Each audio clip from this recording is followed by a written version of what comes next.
Damn. Il 2021 è iniziato nel migliore dei modi, con l'arrivo della mia Honda S2000.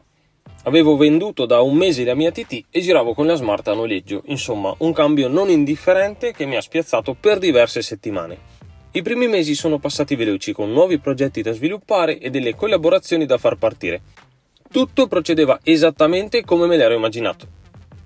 In particolare però volevo focalizzarmi sui test drive, avendo perso molti mesi lo scorso anno. Sono arrivate in rapida successione delle auto pazzesche, la mia prima AMG così come la magica Giulia Quadrifoglio. Magica e ricercatissima. Il nuovo anno ha portato con sé una serie di novità. In primis abbiamo svolto il primo video all'interno di un'azienda, CBM Garage, che ci ha fornito la propria auto per un'esperienza diversa dal solito. In secondo luogo, ho avuto modo di essere intervistato per la mia prima volta da Elisabetta di Venezia Corse. Una cosa tutta nuova per me, che ho molto apprezzato. Un'altra bellissima esperienza è stata la visita in anteprima all'Adria International Raceway, una volta finiti i lavori di ampliamento. Che figata! Poter vedere la nuova pista in fase di completamento e girarci con la mia S2000 insieme a Giovanni e Alessandro Altoè è stato davvero elettrizzante, soprattutto per condividere poi il mio feedback con gli amici del VRC Team per il loro primo track day sul nuovo layout.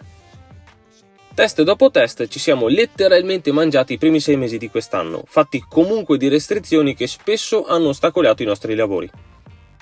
Ad ogni modo, senza mai abbatterci, siamo riusciti a far fronte alle difficoltà differenziando i contenuti grazie all'edicola, la mia rubrica dedicata alle novità dal mondo dell'auto, e alla collaborazione diretta con alcune aziende del settore automotive.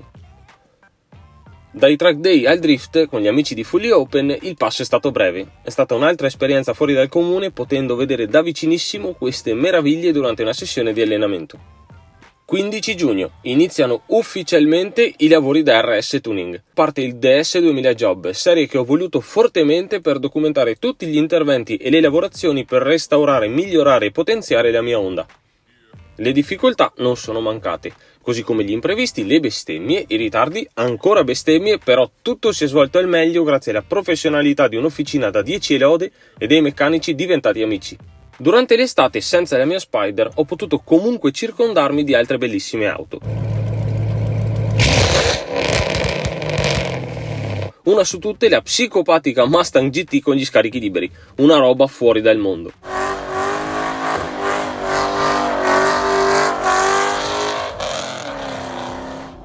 Visto il meteo super favorevole, abbiamo macinato test su test, dai SUV alle sportive particolari e modelli con cui già avevo preso contatto, fino al video che ad oggi ha già superato quota 100.000 views, la 1 Turbo da 230 cavalli. Subito dopo questa bara dell'85 ho potuto provare un'altra belva dell'epoca, la Clio prima serie 1008 Turbo di B&V Garage. Quell'auto mi ha messo davvero alla prova, tutta meccanica, cattiveria e vibrazioni, non per deboli di cuore.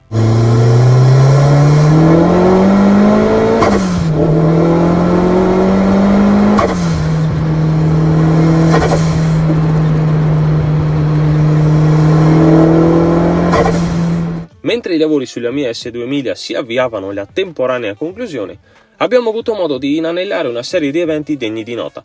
Primo in ordine di apparizione, Auto e Moto d'Epoca di Padova. Tappa fissa da 4 anni a questa parte, anche quest'anno è stato uno spettacolo per gli occhi, con auto di altissimo livello. Con l'arrivo di novembre, ecco alzata ulteriormente l'asticella con un evento mondiale, la tappa del VTCR all'Adria Raceway. Vedere da vicino un circus di livelli internazionali è stato destabilizzante. Tutto è amplificato e velocissimo, le ore sono sembrate minuti, in una cornice allestita di fino per l'occasione, dimostrando una crescita notevole e costante del nostro circuito di casa. Come un battito di ciglia, questo 2021 è già arrivato al suo termine, proprio come i lavori sulla mia S2000. Ho potuto ritirarla da RS Tuning dopo 4 mesi. Un progetto tutt'altro che semplice e sbrigativo mi ha insegnato molto e mi ha permesso di gettare le basi per progetti futuri. Di Spider in Spider, come ciliegina sulla torta, abbiamo avuto la possibilità di toccare con mano una vera e propria rarità, l'Alfa Romeo 4C Spider Italia, costruita in soli 108 esemplari per il mercato italiano. Inutile provare a spiegarvi la tensione dietro al volante di una vettura come questa, ogni commento sarebbe superfluo, come ogni ringraziamento ad Autocarrozzeria Piva Sabino.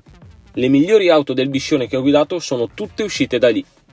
Con l'arrivo di dicembre ho potuto definire gli ultimi test drive arrivati ad un totale di 67. Nel 2021 ne abbiamo svolti ben 22, numero soddisfacente che può sempre essere migliorato. In questo nuovo anno che sta per arrivare spero di poter aumentare il livello generale dei lavori che andremo a fare, oltre che alla qualità dei contenuti stessi. Arriveranno auto clamorose, anche delle autentiche belve vecchie a scuola come piacciono a me, mentre a gennaio arriverà l'8º episodio dell'S2000 Job. Insomma, i presupposti per un grande 2022 ci sono tutti. Colgo l'occasione per ringraziare Cristiano che ci protegge dall'alto col suo drone e Andrea, fotografo di altissimo livello che mi supporta da ormai quasi 2 anni. Grazie a tutti voi che mi e ci seguite, come si suol dire, buona fine e buon inizio.